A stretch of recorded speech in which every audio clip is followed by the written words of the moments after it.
રામ રામ મિત્રો, આજે આપણે ત્યાં અમિતભાઈ પાટોદેવીથી પોતાની મગફળીનું સિંચન કરવા માટે આવ્યા છે. તેની પોતાની 84 ગુણીનું મગફળીનું સિંચન કરવા માટે આવ્યા છે અને તે સીધું જ પોતાના ગ્રાહકો સુધી વેચે છે. આવી જ રીતે આપણે બધા ખેડૂતો કરે તો થોડોક ખેડૂતોને ફાયદો રહે, કેમ કે માર્કેટ યાર્ડના ભાવથી થોડાક સિંચેલમાં એને રૂપિયા વધારે મળે, ખેડૂત પણ આગળ આવી શકે. તમને કેમ આવો વિચાર આવ્યો? મારે તો મગફળી આ 20 નંબર થઈ ગઈ એની માંગીએ એટલે મને એવું થયું કે માર્કેટમાં તો ભાવ જે 1200 રૂપિયાની રેન્જમાં હાલે જે આવશે, તો મને એમ થયું કે એક મિત્રોને કહી કે તે લેવું હોય તો એમ જ મને વિચાર હા.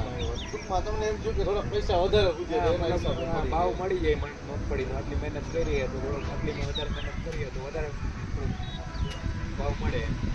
ચાલો મિત્રો, આપણે એને ખાવડાવીએ.